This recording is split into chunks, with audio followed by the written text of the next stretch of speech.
Au commencement, Dieu créa les cieux et la terre.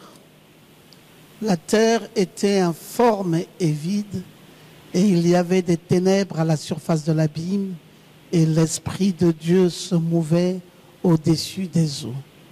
Amen. Et dans cet enseignement, nous avons commencé par le tout premier texte qui est au commencement, Dieu créa les cieux et la terre. Et en commençant par ce premier texte de la Bible, nous avons épulché, si vous le voulez un peu, la numérologie du commencement, parce que quand on parle d'un commencement, c'est au prélude, c'est à l'initiale, c'est un chiffre premier, et nous avons vu ce que ça pouvait bien compter dans les Saintes Écritures.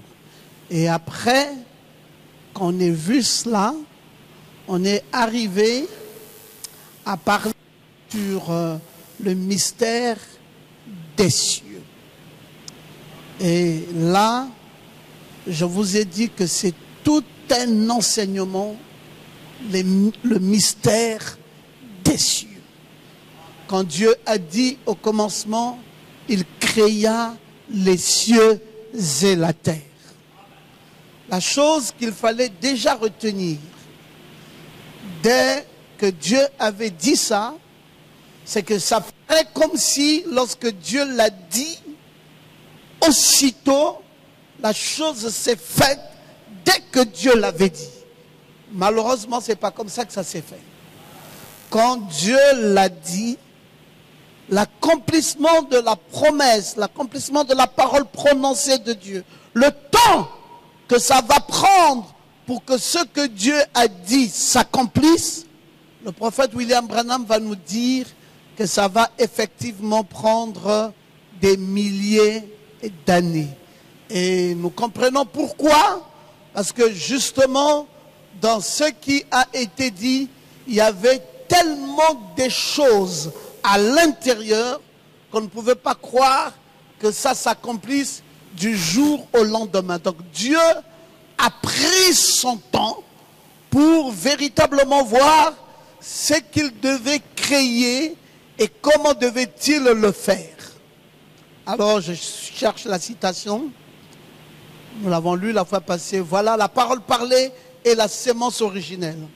Le prophète nous dit: au commencement, Dieu créa les cieux et la terre. Il dit point. Combien de temps ça a pris? Ce n'était pas notre affaire.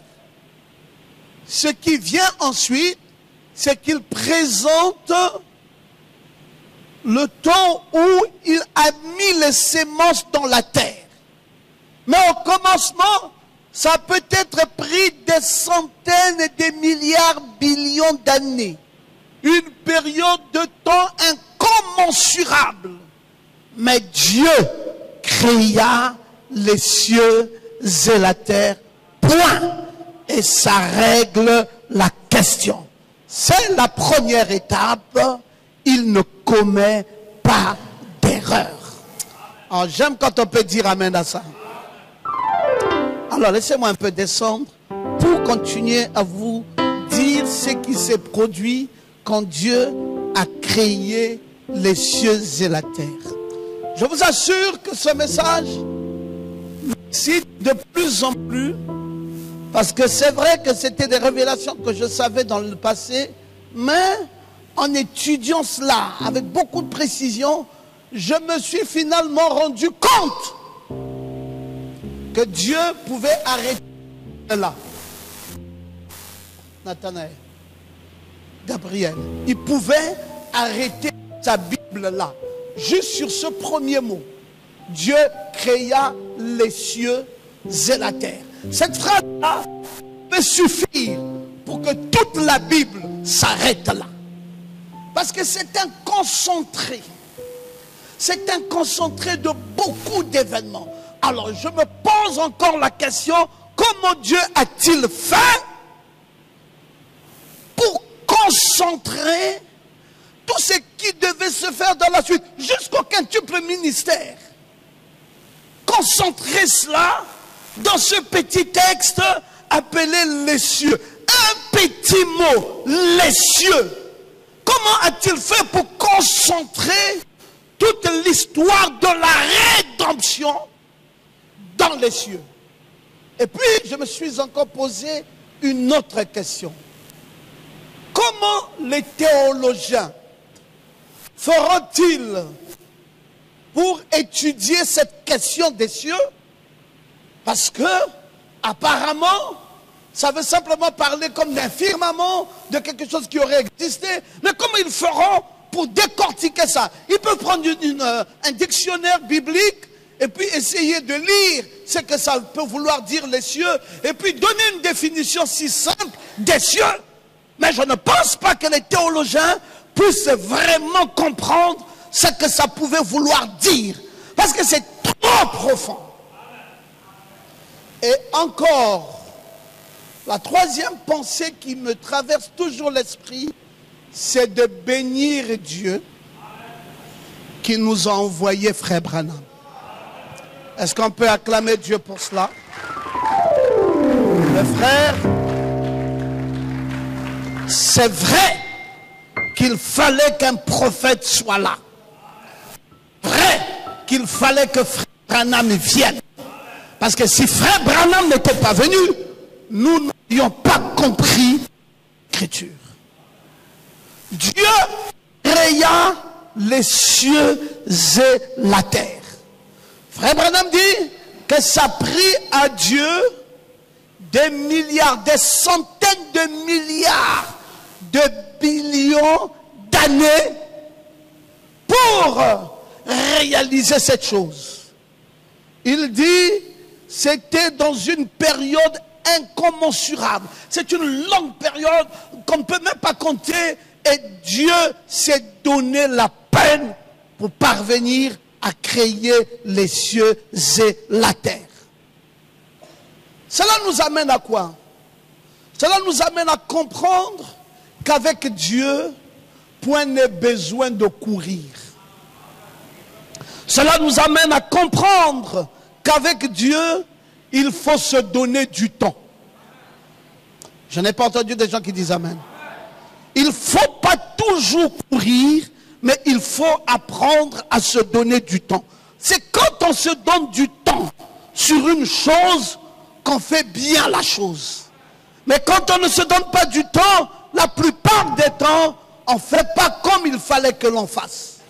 Dieu avait pris son temps.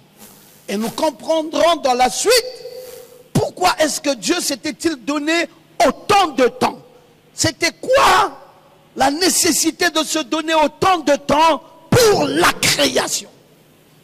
Frère Branham dit, dans la divinité de Jésus-Christ, il s'agit de là où il est né, Dieu l'a fait descendre vers chacun de nous, et sa présence vivante en nous, ou le Créateur, l'être qui a été créé. Oh, est-ce que c'est cette citation que je veux lire? Oui, Dieu habite une maison à 3 pièces. Voilà les cieux. C'est une maison à 3 pièces. Alors, dans ces 3 pièces, il y a quoi et quoi exactement? Il y a le premier ciel, il y a le deuxième ciel et il y a le troisième ciel. Il se trouve que ces 3 ciels constituent ce que l'on appelle les cieux. Alors, quand vous allez déjà comprendre que le premier ciel, le deuxième ciel et le troisième ciel font ce que l'on appellera les cieux, il faut maintenant aller étudier le premier ciel, c'est quoi? Le deuxième ciel, c'est quoi? Le troisième ciel, c'est quoi? Comment allons-nous comprendre c'est quoi le premier ciel? C'est quoi le deuxième ciel? C'est quoi encore le troisième ciel? Alors, frère Branham, est-ce qu'on peut l'écouter? La Bible, déjà, Jésus avait dit en son temps, voici comment vous devez prier. Quand les disciples lui ont dit, apprends-nous à prier. Il a dit, vous rentrerez dans votre chambre et quand vous serez là-bas enfermé, vous direz, notre Père qui es aux cieux, que ton nom soit sanctifié, que ton règne vienne et que ta volonté soit faite sur la terre comme au ciel. Amen. Il fallait invoquer Dieu en l'appelant des cieux. Notre Père qui est aux cieux. Donc, un peu ce qui s'est passé déjà dans la création, Dieu a installé les cieux. Et même quand il fallait prier Dieu, il fallait le faire appel, lui, le maître des cieux. Alléluia. Écoutons le prophète, le véritable sceau de Pâques. C'est là qu'il dit que nous savons que la Bible parle des trois cieux.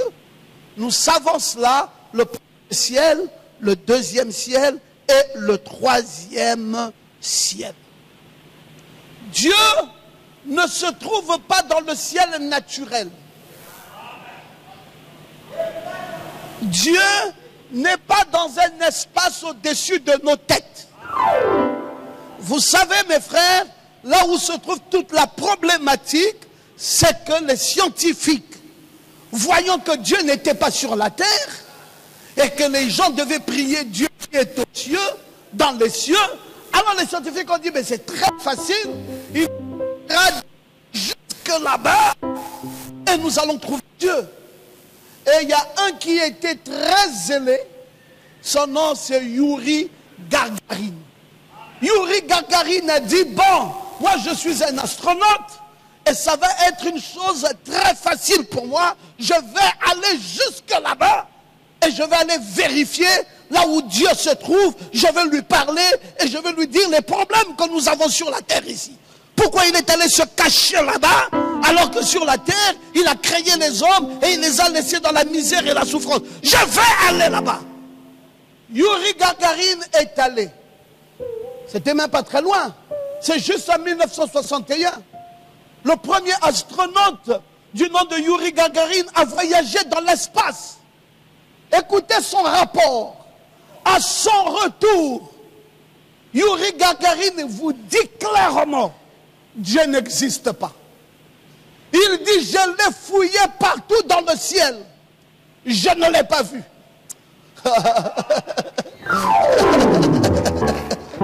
Est-ce que je peux entendre quelqu'un qui dit Amen? Yuri Gagarin est sérieux. Il lance le défi à quiconque peut aller trouver là où Dieu est au ciel. Il dit, je l'ai fouillé. Si je l'avais vu, je vous aurais dit, je l'ai vu assis quelque part. Il est vieux, il est noir, ou il est brun, il a une longue barbe. Et voici ce qu'il m'a dit. Pour l'humanité tout entière, le Créateur, l'ancien des jours, il est bien assis là-bas. Je l'ai trouvé. Il aurait dit, je n'ai pas pu le trouver. Je l'ai fouillé. Pas moyen de le trouver. Pauvre de Yuri Gagarin. Yuri Gagarin fait exactement ce que font les dénominations. Et Yuri Gagarin a fait ce qu'a fait les dieux Baal à leur époque. Quand Élie s'est moqué d'eux. Élie a dit, bon, si votre Dieu n'est là, mais qu'il vienne. Appelez-le, peut-être qu'il dort. Ils sont frappés. Il dit, non, il est peut-être allé en promenade. Je crois qu'il va revenir si vous criez plus fort. Ils ont crié.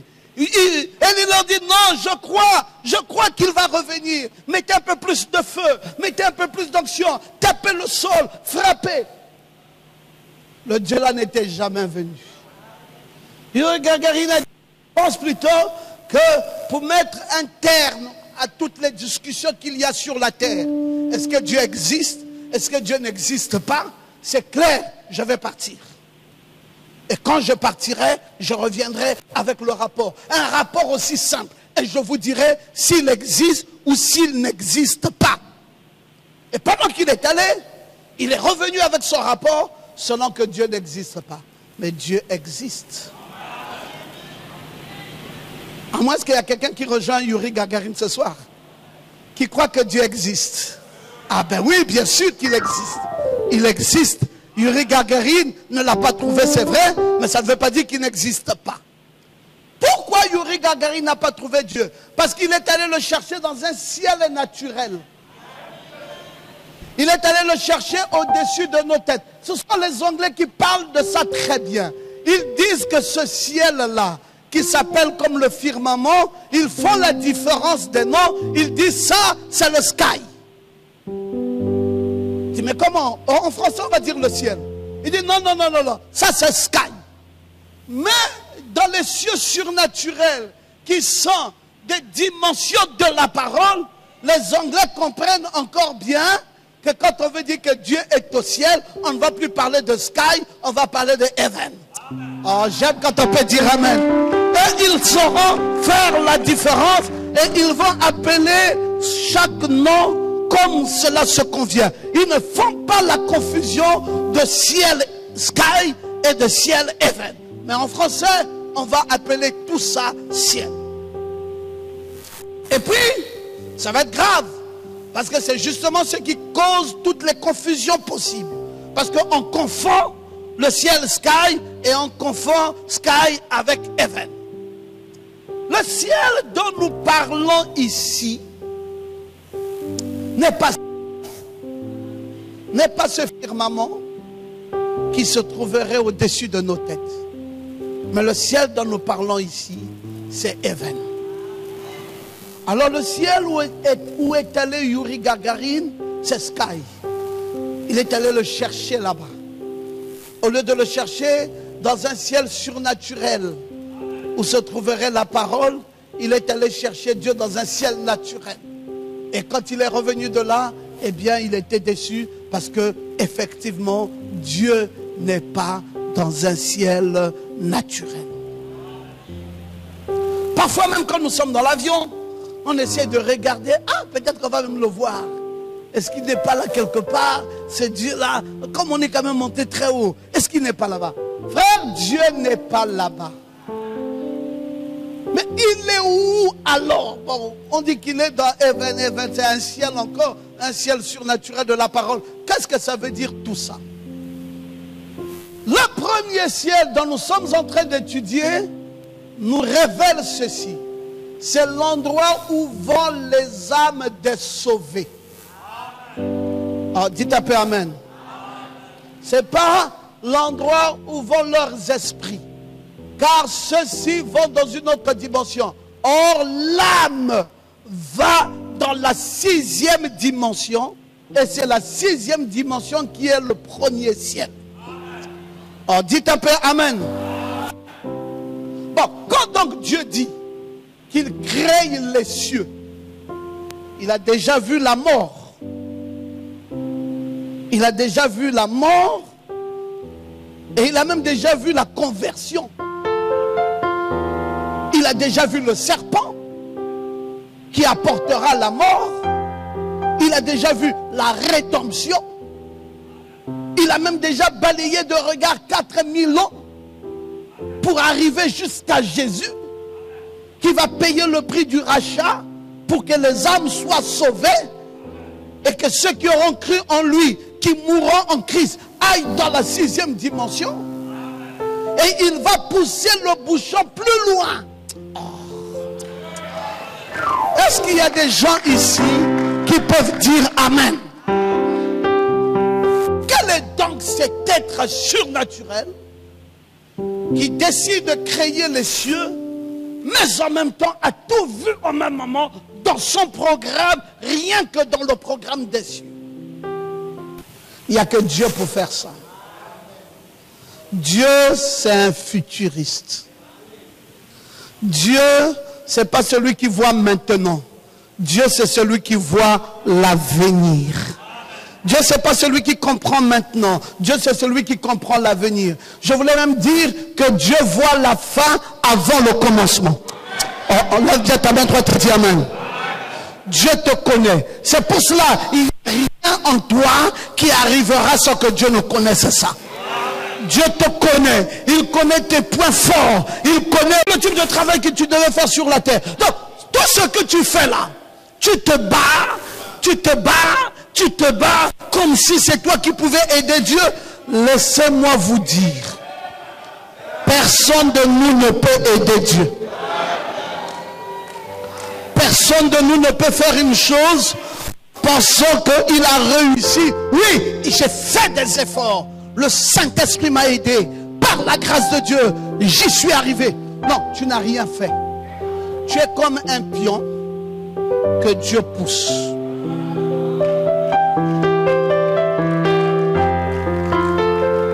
Il savait d'avance que tu seras dans un pays appelé le Gabon. Il savait d'avance que tu croiras dans un message. Il savait d'avance que tu auras un pasteur du nom de Ngoma. Il savait d'avance que tu seras mince. Il savait d'avance que tu seras gros. Il savait d'avance l'accident que tu as fait. Dieu le savait d'avance. Il n'y a rien qui l'a surpris. Même le nombre d'enfants que tu as, Dieu le savait. Il n'y a rien que tu as surpris Dieu. Dieu n'est surpris en rien dans ta vie. La relation que tu as, Dieu le savait. Alors dites un peu Amen. Tout ce que tu es en train de vivre, même la maladie, Dieu le savait. Tu ne forces rien. C'est pour cela la seule chose que nous avons à faire, c'est rendre grâce à Dieu. Et le bénir de la façon dont il t'a formé, le louer de la façon dont il t'a créé, et dire à Dieu, merci mon Dieu, que tu m'aies choisi au milieu de la multitude. C'est un choix de Dieu, c'est l'amour de Dieu, ça ne dépend pas de moi, ça ne dépend d'aucun effort, c'est Dieu qui savait ça d'avance. Écoutez, si les gens te reprochent, dis à ces gens qui te reprochent que je ne serai jamais toi. Et toi, tu ne seras jamais moi. Chacun de nous, Dieu nous a créés comme il l'a voulu. Je ne peux pas me substituer en toi et tu ne peux pas te substituer en moi. Si Dieu t'avait créé comme il t'a créé, loue Dieu pour la façon dont il t'a créé. Alléluia! Il dit que les cieux soient. Il voit déjà un premier ciel. Il voit déjà une sixième dimension. Il voit déjà les morts. Mais il voit en plus de cela Christ. Nous ne sommes qu'au premier ciel. Il est déjà en train de tout voir. Mais Dieu ne fait que prononcer, il ne fait que commencer la création. Ça ne fait que commencer, à peine ça commence, il a déjà tout vu. Voici donc comment vous devez prier. Notre Père qui es aux cieux, que ton nom soit sanctifié, que ton règne vienne, que ta volonté soit faite sur la terre comme au ciel. Frère Branham nous dit, maintenant nous sommes assis dans les lieux célestes en Jésus-Christ. Nous savons donc qu'après la résurrection de Jésus, le corps de Jésus a été enlevé. Oh, nous savons que la Bible parle des trois cieux. Nous savons cela, le premier ciel, le deuxième ciel et le troisième ciel. Je crois que c'est Paul qui a été ravi jusqu'au troisième ciel et qui a vu des choses dont il était inopportun de parler maintenant. Le premier ciel est appelé dans les Écritures les nuées. Frère Branham dit le premier ciel là, c'est appelé dans les Écritures les nuées.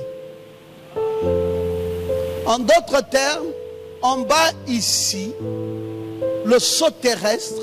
Maintenant, quand cette atmosphère qui est dessus des nuées descend dans l'église, celle-ci devient un lieu céleste. Alléluia. Quand est-ce que nous allons dans le ciel? C'est l'atmosphère. Quand on vient à l'église, Ce que les gens ne comprennent pas, c'est que nous venons ici à la recherche d'une chose qui est très importante pour notre vie. C'est quoi que nous recherchons? L'atmosphère.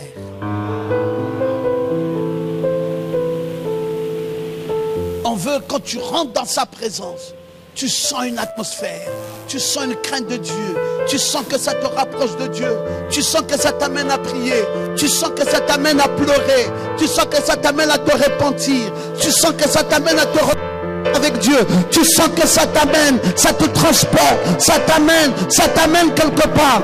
Est-ce que quelqu'un peut dire Amen?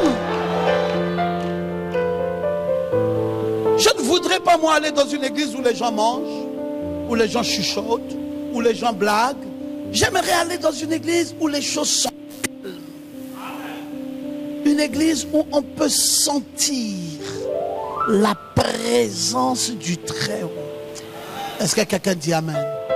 Une église où on peut être emporté par la grâce de Dieu vers les lieux célestes.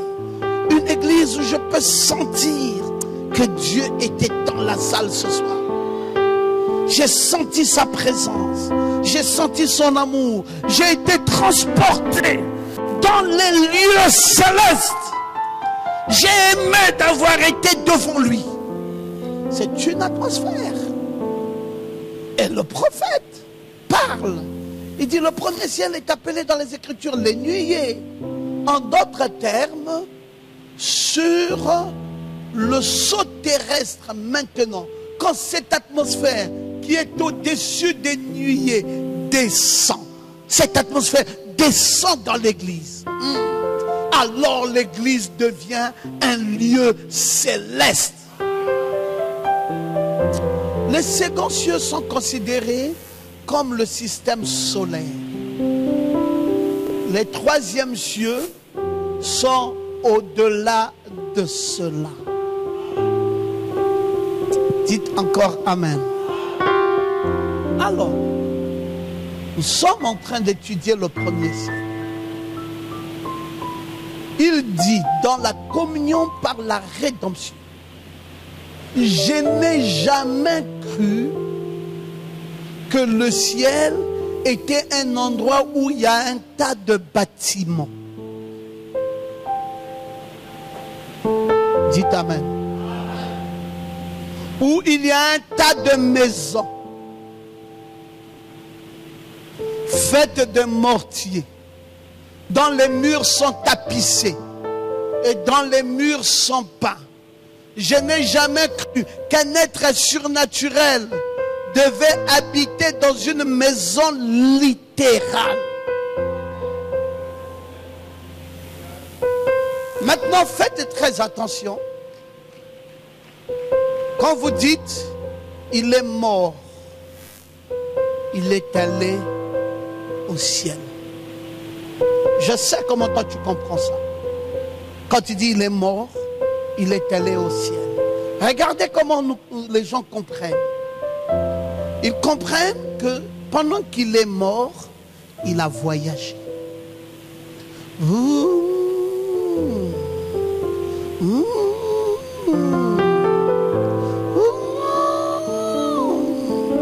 Il est allé plus loin. Peut-être que ça lui a pris des heures. Et puis après, il s'est retrouvé au ciel. Et on lui a dit, oh, vaillant serviteur de Dieu, soyez le bienvenu. Les anges sont venus l'accueillir. Vaillants soldats, soyez les bienvenus. Vous avez bien marché sur la terre. Venez maintenant, nous allons vous montrer votre maison. Et on le prend, on lui dit, voici, à cause de tes œuvres qui ont été formidables sur la terre, voici ta maison. Voici ta maison. Tu veux voir la maison de ton frère? Il dit oui, voici aussi sa maison. Oh, mais pourquoi mon frère a une maison plus belle que la mienne? Non, lui, il a encore travaillé mieux que toi. Bon, mais alors, et l'autre? Non, voici encore ta maison. Mais pourquoi celle-ci est encore beaucoup plus glorieuse? Non, lui, sur la terre, il a beaucoup investi, il a mis beaucoup d'argent. C'est pour ça que sa maison est un peu plus grande. Oh, mais pourquoi l'autre a l'étage? Non, il a l'étage parce que son investissement sur la terre a produit l'étage. J'aimerais que tu dises à ton voisin, c'est pas ça le ciel. Non, non, non, dis au voisin, c'est pas ça le ciel. Pasteur Ngoma, vous êtes sûr de ce que vous dites? Non, nous sommes en train d'étudier les cieux. Je dis dans le nom du Seigneur Jésus-Christ que ce n'est pas ça le ciel. C'est une conception erronée, une fausseté, et il n'y a pas le cachet de Dieu derrière ça. Ce n'est pas ça le ciel. Il n'y a pas un bâtiment ciel. Il n'y a aucun bâtiment au ciel. Personne n'a une chambre à coucher là-bas. Personne n'a un lit tapissé. Personne. Branham n'est pas dans une belle maison avec hop et une maison tapissée. Ça n'existe pas. Si toi tu te bats pour aller au ciel parce que tu veux une belle maison là-bas, construis la maison ici. Non, je ne t'ai pas entendu dire amen. Construis la maison où? Ici. Construis la maison et finis ta maison ici. Si tu veux une maison, c'est ici. Si tu veux aller au ciel, il n'y a pas de maison là-bas.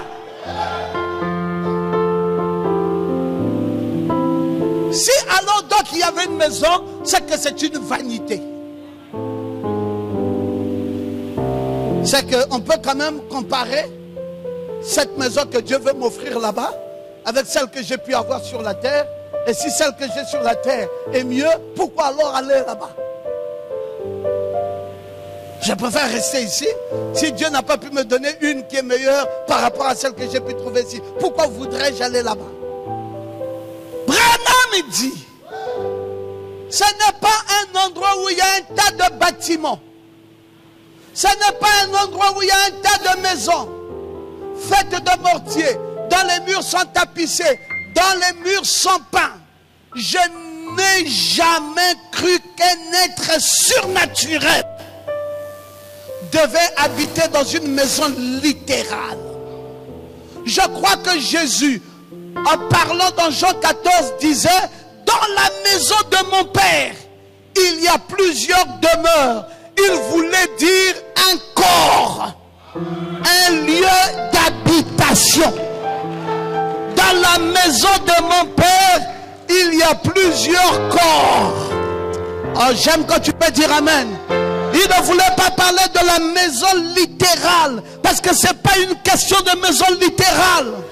Il voulait dire un corps. Et les Écritures confirment la même chose en disant, si sur cette tente terrestre est détruite, nous en avons une qui nous attend.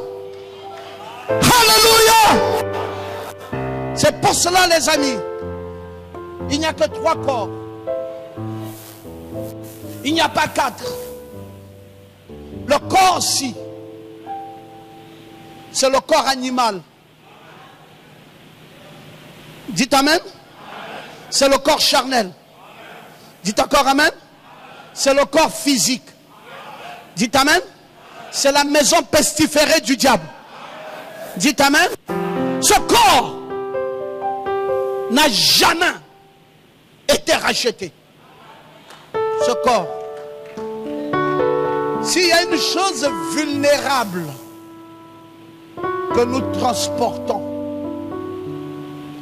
depuis que nous sommes nés jusqu'à là où nous venons à l'église, une chose qui n'a pas de valeur, c'est notre corps. Malheureusement, nous concentrons beaucoup sur ça. Plus que sur toute autre chose. Ce corps, c'est la maison du diable. Ce corps est indiscipliné. Ce corps est un corps inconverti.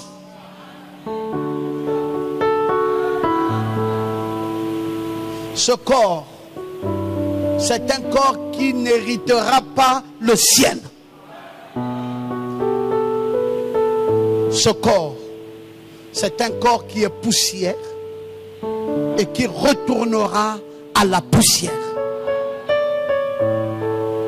Tu as beau aimer Dieu, tu as beau aimer l'église, ce corps, il va vieillir. Tu le laves aujourd'hui, demain il sent mauvais. Tu le laves demain, après-demain il sent mauvais. Il faut le laver tout le temps, tout le temps, tout le temps. Et il t'exige de le parfumer tous les jours. Tu le nourris aujourd'hui, le matin, le soir. Il a faim. Tu lis la parole, lui il dit qu'il est malade. Tu donnes les médicaments, il guérit un peu, après il tombe encore malade. Tu veux faire le sport, il a mal. Il dit laisse-moi, ne m'entraîne plus dans ton sport. Bon, un corps comme ça, voilà la chose la plus horrible dans ce que Dieu a créé, le corps de l'homme. Et Paul disait qu'il menait un combat. Toute sa vie, il a mené un combat lourd entre ce corps et le corps céleste qui était en lui. Il dit quand le corps céleste veut faire le bien, le corps physique fait le mal. Il dit je ne sais pas, il y a un combat en moi. Et Branham appelait ça un chien blanc et un chien noir. Il dit le chien blanc c'est l'âme, mais le chien noir c'est le corps. Il dit ils se battent tous les jours que Dieu fait, les deux chiens. Et on demande à frère Branham, un sur l'autre. Il dit ça dépend de celui que tu nourris le plus. Si tu nourris ton âme se développe. Il devient plus fort. Si tu nourris ton corps se développe, il devient plus fort. C'est la raison pour laquelle, quand Dieu disait qu'il créait les cieux, Dieu avait déjà vu vos corps. Et il avait déjà vu l'église.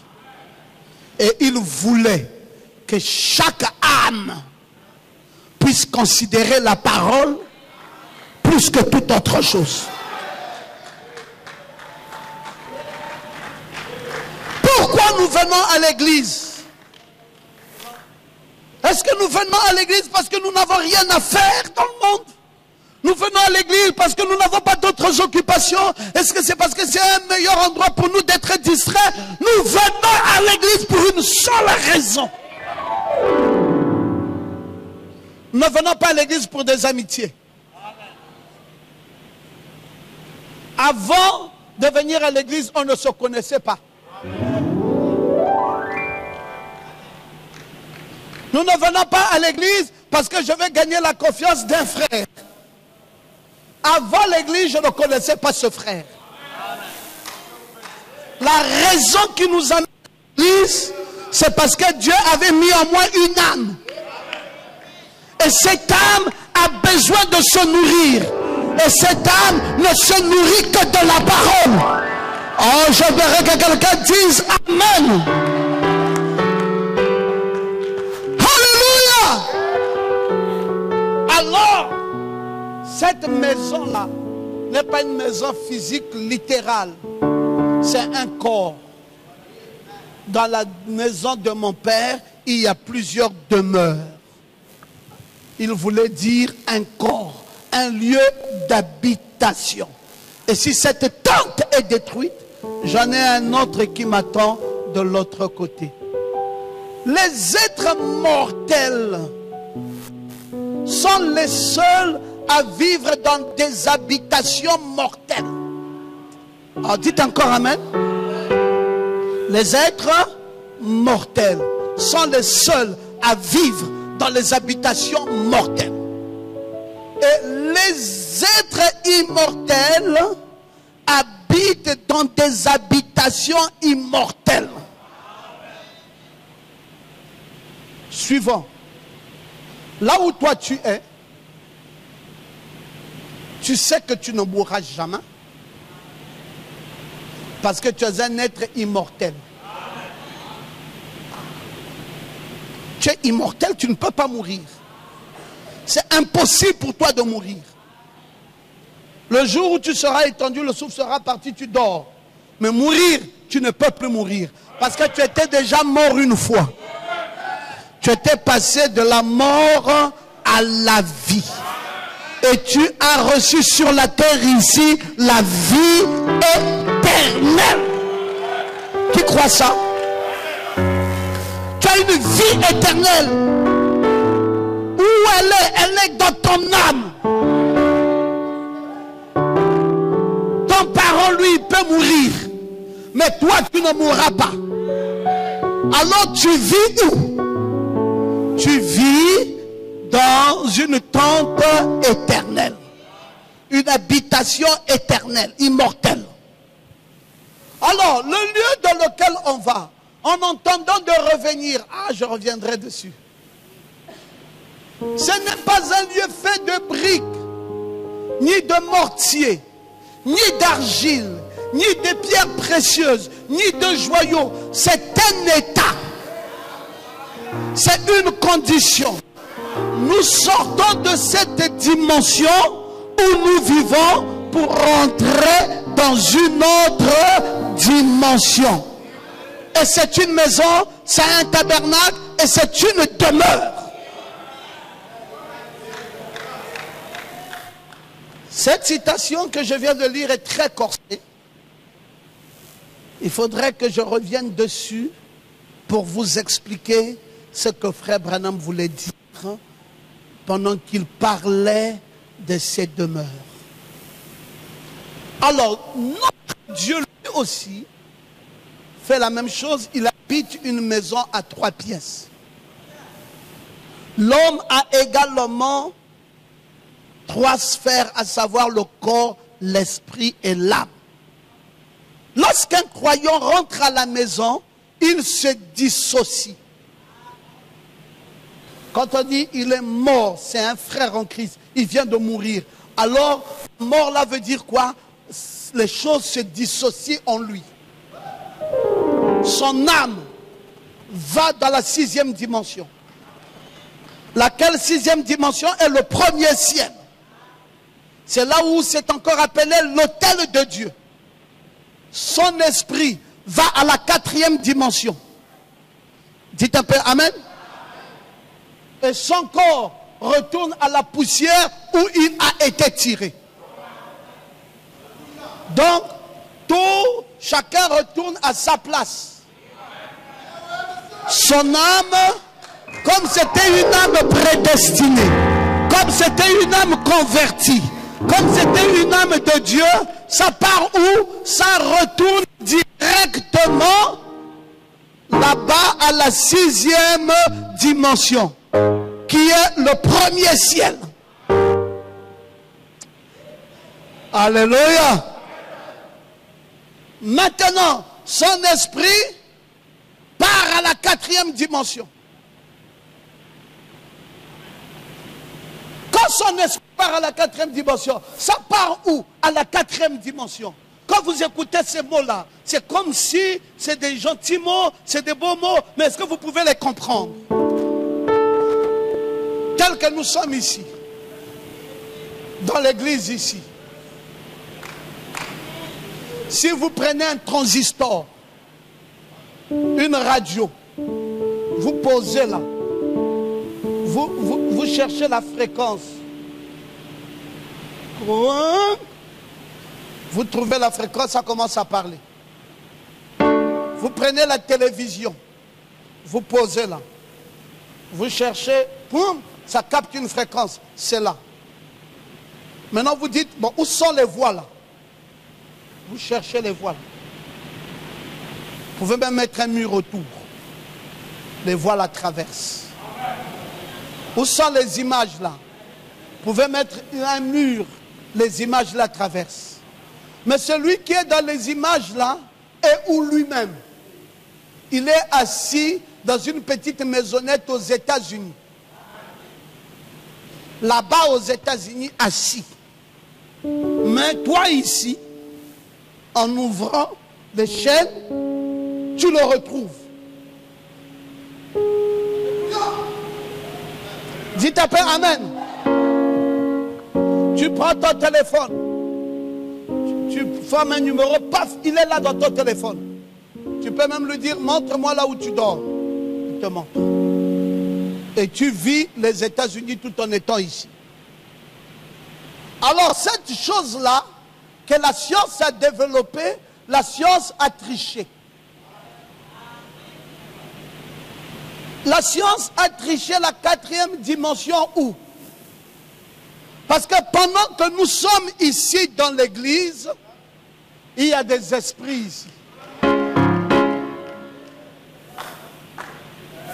Les esprits de qui? Les esprits de gens qui sont bons.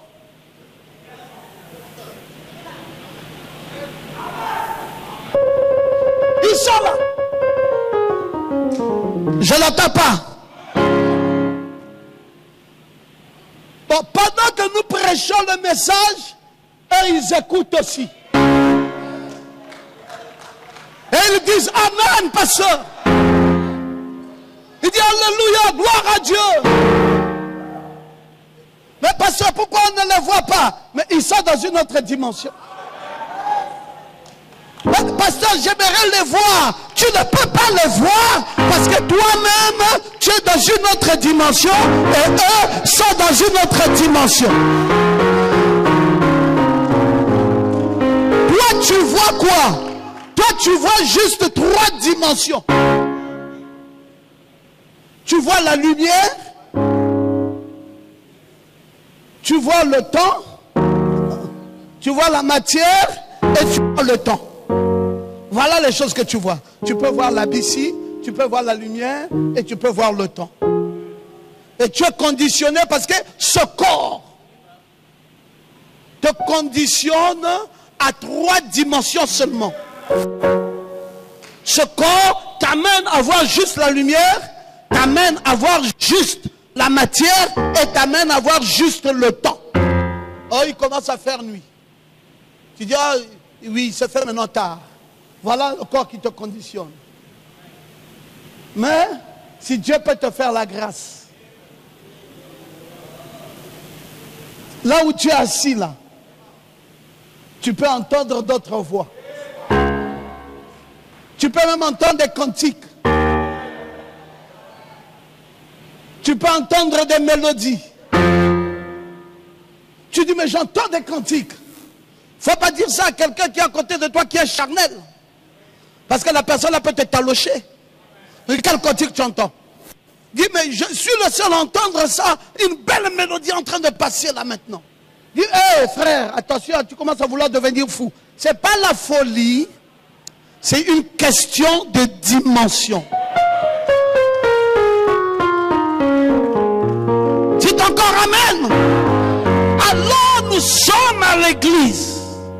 Quand Dieu dit qu'il créa les cieux, il avait déjà placé la maison à 3 pièces. Il avait déjà placé, conçu dans son esprit, le corps, l'esprit et l'âme. Il était même allé plus loin. Il avait déjà vu le parvis extérieur, le lieu saint et le lieu très saint. Il avait déjà vu le tabernacle de Moïse. Parce que le tabernacle de Moïse a été conçu selon le modèle du ciel. David avait, Moïse avait transcendé. Pendant qu'il était là, il avait été ravi. Et quand Moïse fut ravi, c'est alors qu'il a vu le tabernacle selon le modèle du ciel. Et quand il est revenu, il a dit, il faut 3 pièces. On dit, Moïse, tu as vu ça où? Il dit, j'ai vu ça au ciel. Quand Dieu créa les cieux, ces 3 choses-là se trouvaient. Et moi, j'ai vu ça là-bas. Parvis extérieur, lieu saint et lieu très saint. Les gens disent, mais c'est pas possible. Ce monsieur-ci est fou. Le corps, l'esprit et l'âme. C'est pour cela, quand on doit se marier, on ne doit pas seulement veiller sur le corps.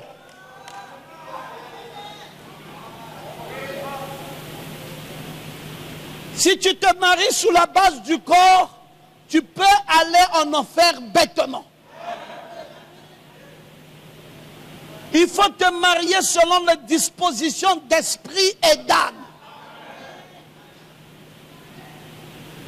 Contrôle un peu l'âme de cette personne. Est-elle convertie? Est-elle une âme régénérée? Ou c'est une âme irrégénérée? Est-ce que cette âme aime la parole de Dieu? Amène un peu l'âme sœur là à l'église, qu'elle s'asseye, qu'elle écoute un peu la parole et voit un peu la réaction. Comment elle réagit? Parce que sinon, tu vas aller marier une sorcière. Dites amen. Parce qu'une sorcière ne pardonne pas. Une sorcière cherche des problèmes. Une sorcière aime les disputes. Une sorcière aime les bagarres. Une sorcière aime les problèmes. Et tu vivras tous les jours tourmenté par des problèmes. Et un sorcier, c'est la même chose.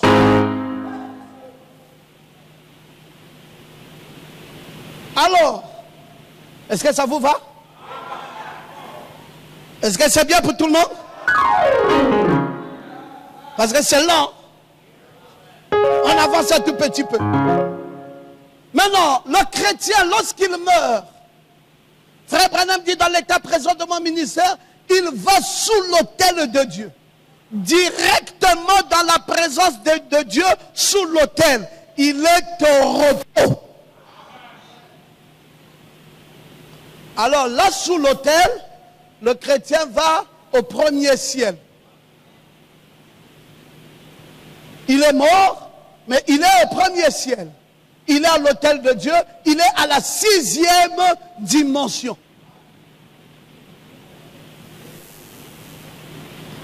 Passons comment la 6e dimension là? Dites-nous un peu, c'est où?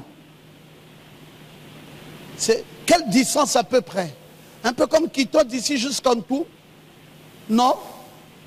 Si tu veux une distance, je vais te le dire, c'est à peu près 6 mètres.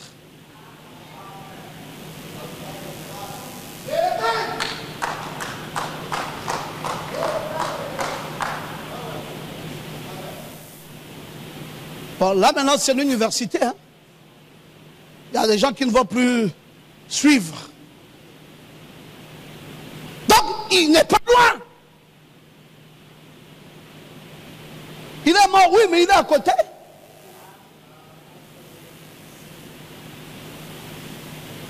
Mais s'il est là, je peux l'appeler. Mais oui, mais si tu n'es pas conditionné. Parce que toi, tu es conditionné. Lui te voit, mais toi, tu ne le vois pas. Lui t'entend, mais toi, tu ne l'entends pas. Mais il est là, il n'est pas loin. C'est un chrétien. Mais maintenant, le païen, lui, il va où? Le païen va directement en enfer. Frère, aussi sérieux que ça puisse être.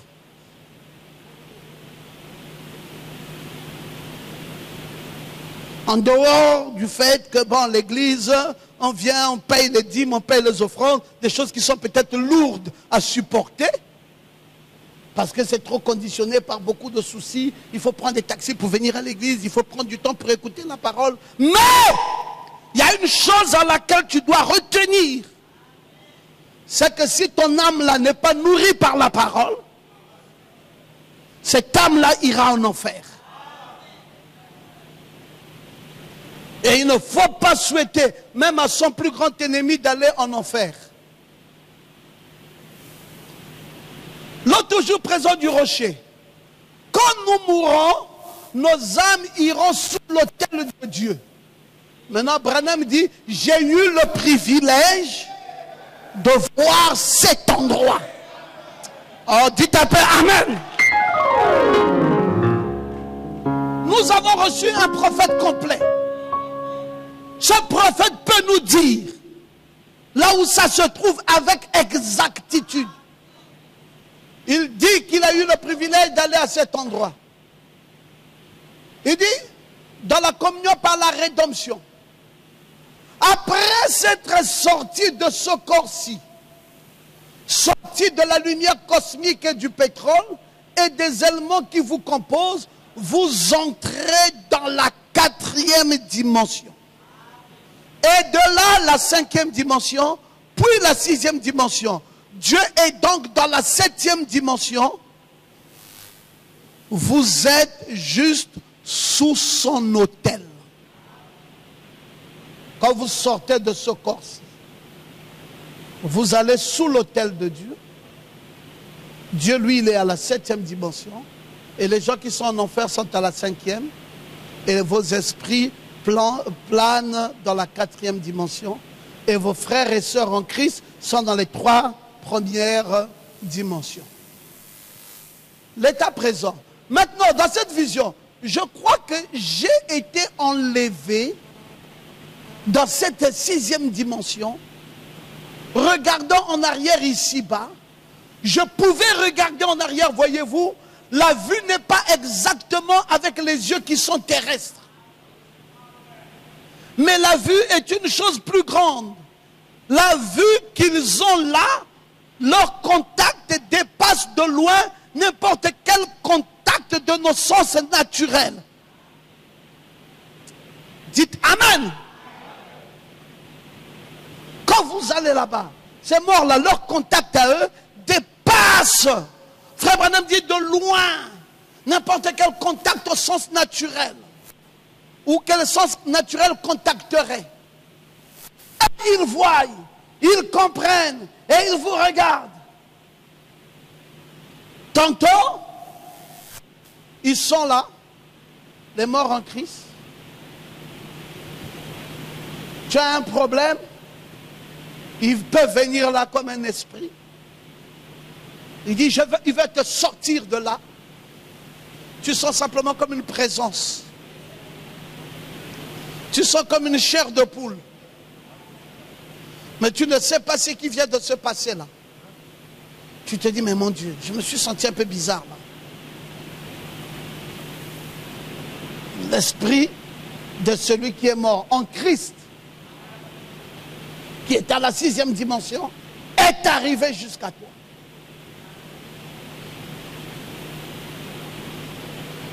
Tantôt, il peut venir dans un songe. Il dit, tu cherches la guérison, tu es en train de trop souffrir. Va dans telle voie. Et tu te réveilles, tu dis, oh merde. C'est comme si j'ai rêvé de quelque chose là. Mais tu ne sais pas exactement ce qu'il se passe. Alors, nous vivons où et comment? Vous pensez que quand Dieu a dit qu'il créa les cieux et la terre, il voulait faire de toi un être charnel? Il voulait faire de toi quelqu'un qui ne vit plus dans ce monde, quelqu'un qui comprend les choses spirituelles. Maintenant, il dit, je pense que c'était Paul qui avait été ravi jusqu'au 3e ciel. Oh, ça a été glorieux à ce point dans le 1er ciel. Qu'en est-il du 3e ciel? Ce n'est pas étonnant qu'il n'ait pas pu en parler pendant 14 ans. Il a dit qu'il ne savait pas si c'était dans son corps ou si c'était hors de son corps. Ce grand apôtre, sa fonction, ni pour chercher à faire passer pour quoi que ce soit pour être semblable à lui. Je peux dire comme lui, je ne sais pas si c'était dans ce corps ou hors de ce corps. Ce que je peux dire, c'est que c'était tout aussi réel que vous me regardez en ce moment. Frère Branham a vécu ça. Il dit, j'ai vu cela. Maintenant dans Jéhovah Jireh 2, il dit, j'ai vu mes bien-aimés là-bas, rajeunis. Frère Branham dit, ça existe, ça existe. Je sais que ça existe. Oui, monsieur. Eh bien, vous avez probablement lu cela dans la voix des hommes d'affaires chrétiens. Et plusieurs revues ont publié cela. Mes amis, ce n'était pas une vision. J'ai eu des visions, je sais. Je suis censé savoir ce que c'est. Il m'en a donné des milliers. Mais ceci n'était pas une vision. J'étais là, me tenant debout exactement, regardant en arrière. Et je sais que ça existe. Ça existe, mes amis, ça existe. Je sais que ça existe. Oui, monsieur, aussi vrai que je me tiens debout ici, mon âme est conscience, mon âme est conscience. Si je suis dans mon bon sens, me tenant debout ici, à cette chair, ça existe. Dieu a fait cette promesse, c'est vrai. Si c'est vrai, oui monsieur, ça existe. Frère Branham a voyagé. Il est allé à la 6e dimension. Et quand il y est arrivé, il a vu les frères. Ils étaient tous jeunes. Ils étaient à la fleur de l'âge. Même les vieux qui étaient morts, qui sur la terre avaient 90 ans, quand ils se sont retrouvés là-bas, ils avaient 18 ans. Il n'y a pas de plus vieux, il n'y a pas de plus jeune. Tout le monde a le même âge. Frère Branham dit avec insistance, il dit, frère, je ne peux pas vous mentir. Je vous dis que ça existe. J'y ai été, j'ai vu. Dites encore Amen. Bon, nous allons bientôt finir. J'ai vu cela, j'ai vu mes biens rajeunis. Oui, ça je l'ai vu. Bon, maintenant, où est-ce que ça se trouve, le premier ciel? C'est où? Ce n'est pas un lieu fait par les hommes, c'est au-dessus de nous. Au firmament, mais le premier ciel est au milieu. C'est là. Sauf que c'est dans une dimension plus rapide. Pas à des millions et demi de kilomètres, mais ici présent avec nous. J'aimerais que tu dises Amen. Ou ici, présent avec nous. Je n'ai jamais cru que le ciel était un endroit où il y avait beaucoup de bâtiments. J'ai lu ça. Les Écritures confirment la même chose. D'accord. Les êtres mortels sont les seuls à vivre dans les habitations mortelles. Je crois avoir lu ça. Si vous détruisez ce temple, et il est allé préparer une place pour chaque croyant, pour qu'au moment où nous sortirons de ces régions mortelles, nous n'entrions pas dans quelque chose de mythique ou dans un esprit surnaturel, mais que nous entrions dans un tabernacle, une demeure. Cela pourrait être ici, même dans ce bâtiment, ce matin. C'est dans une dimension qu'aucune radioactivité ni rien d'autre ne pourrait éteindre. Ça se trouve là, c'est préparé par Dieu seul. C'est là. La 6e dimension est là, mais dans une rapidité plus forte que la normale. Mais c'est là. On peut voir ça maintenant. Écoutez, Moïse était mort depuis 800 ans. Élie avait été enlevé depuis près de 600 à 700 ans. Et ils se tenaient là sur la montagne de transfiguration, tous les deux dans leurs apparences mortelles. Parlons à Jésus, juste avant qu'il aille au calvaire. Vous voyez ce que je veux dire? Qu'est-ce que j'essaie donc de dire? Que nous regardons à quelque chose de mythique, très loin là-bas, il y a des centaines de millions d'années. Non! J'ai reçu une révélation l'autre jour, et je me tenais sur le mont Palomar, à l'observation du mont Palomar, observant le temps, l'espace, jusqu'à Mars, jusqu'au dernier continent et autres. Et comme la lumière voyage à la vitesse de plusieurs milliers de kilomètres par seconde, si un ange partait de l'étoile la plus éloignée pour venir ici, il lui faudrait des milliards et des milliards et des milliards d'années pour arriver ici. Mais s'il partait de Mars pour venir ici, volant à la vitesse de la lumière, de l'espace de la lumière, ou plutôt à la vitesse de la lumière, il lui faudra des milliards d'années pour arriver ici. Je ne veux pas croire qu'il y ait une maison si loin là-bas. Mais je crois que cette maison dont Dieu parlait est ici maintenant. Quand nous cessons d'être mortels ici, c'est là que nous, les êtres mortels, nous entrons là dans l'immortalité, là-bas dans un lieu. Je crois que c'est là que se trouve Jésus aujourd'hui. Le Seigneur Jésus ressuscité.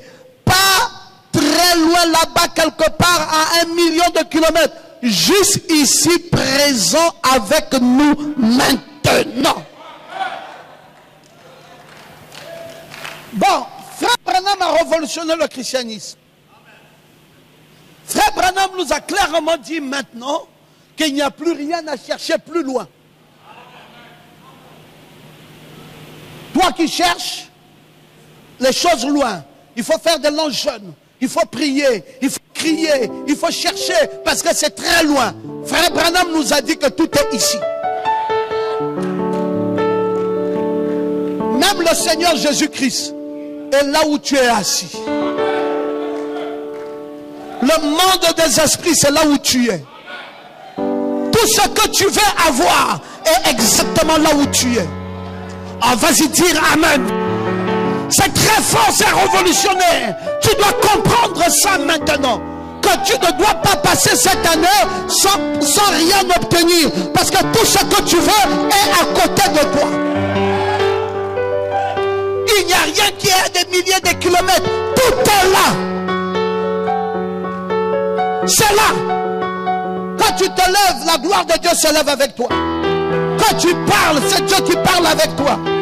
Quand tu recules, Dieu recule. La force de Dieu est avec toi. La gloire de Dieu est avec toi. Le succès de Dieu est avec toi. Il n'y a rien qui soit éloigné.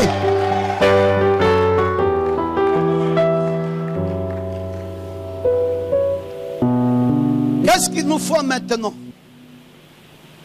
Il nous faut, mes frères, renouer les liens avec le spirituel. Je vous le dis dans le nom du Seigneur Jésus-Christ. Il faut renouer les liens avec le spirituel. N'attends pas quelque chose que quelqu'un va te donner, parce que tout ce que tu veux avoir, c'est avec toi. Dis Amen. L'argent que tu veux, c'est là. Le mari que tu veux, c'est là. La femme que tu veux, c'est là. Oui. La promotion que tu veux, c'est là. Il n'y a plus rien qui est loin. Renoue les liens avec le spirituel. Prends du temps à rechercher, à te concentrer, à prier, à penser à ce Dieu et à faire appel à son pouvoir métaphysique. Frère Branham dit, un jour, ils découvriront aussi qu'ils ne considèrent pas une distance de 150 millions d'années-lumière, mais ils se déplacent en formant un cercle. Vous découvrirez un de ces jours, lorsque vous allez au ciel, vous ne vous envolez pas quelque part pour aller. Non. Mais qu'en plus de cela, vous êtes toujours ici, seulement dans une dimension plus rapide que celle-ci. Aller au ciel n'est pas une affaire difficile. Plusieurs fois tu es allé au ciel sans que tu ne le saches.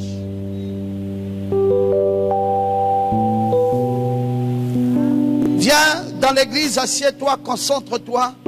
Dis Seigneur, fais-moi visiter le ciel. Tu vas voyager là. Tu vas sortir, tu vas voyager. Dis j'ai envie de voir ce que va devenir mon succès demain. Montre-le-moi. Tu vas le voir. Dis à Dieu, je veux maintenant sentir ta présence dans ma vie. Tu vas le voir. Frère Branham dit, les couleurs traversent cette salle. Toute couleur de chemise, de robe, tout ce que vous portez est éternel. C'est enregistré. Ça, vous voyez sans cesse autour du monde. Chaque fois que vous battez vos yeux, c'est enregistré. Observez, la télévision prouve cela. Tout est là. Ouvre la porte. Pourquoi tu te plains? Demande ta guérison tout de suite. Pourquoi tu te plains? Demande que Dieu vienne à ton aide. Alléluia. Il dit qu'il s'est retourné pour regarder derrière lui. Il s'est vu lui-même, frère Branham, étendu. Sa femme, Hop, était étendue sur le lit. J'ai dit, bon, tu sais quoi? Je suis mort. Je disais, voilà ce qui s'est passé, je suis mort. Mais je me disais, c'était peut-être une crise cardiaque ou quelque chose comme cela. Je suis mort. Voilà mon étendu là. J'étais étendu avec les mains en arrière comme ça. Tout raide. Et je me suis dit, bon, ce n'est pas au-delà de 6 mètres de moi. C'est à côté. Frère Branham dit, allez aussi, ce n'est pas au-delà de 6 mètres. C'est quelque chose qui est juste à côté. C'est même pas loin. C'est pas loin. Tu peux être là, paf, tu es parti. Et tu reviens. Tu peux même aller ouvrir une porte d'un succès. Et tu reviens. Tu peux encore ouvrir 2, 3 autres portes. Et tu reviens. Et tu peux avoir... Comment Dieu a-t-il pu faire une chose pareille? C'est magnifique.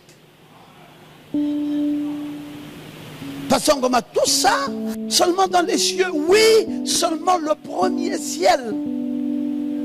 Il y avait déjà tout ça. Alors je me bats ici pour chercher Dieu, pour aller chez Dieu. Je veux Dieu, alors qu'il est là. Il n'est même pas à 6 mètres. C'est même pas quelque chose de très loin. Je dis que les croyants de cette église, cette année, doivent faire des exploits. Je dis dans le nom de Jésus, toi tu dois faire des exploits. Le Dieu que tu n'as pas vu depuis que tu crois, tu dois le voir. Le Dieu que tu n'as pas senti, tu dois le sentir. Le Dieu que tu n'as pas touché, tu dois le toucher. Le Dieu que tu veux voir des résultats, tu dois voir des résultats. Je dis dans le nom de Jésus-Christ, lève-toi maintenant. Répète cette prière après moi. Seigneur Jésus, mon heure est arrivée où je dois voir où tu es. Je ne veux plus tâtonner avec ma foi. Je vais expérimenter la gloire de mon Dieu. Fais-moi la grâce de faire ces expériences, des grandes expériences avec toi, Seigneur.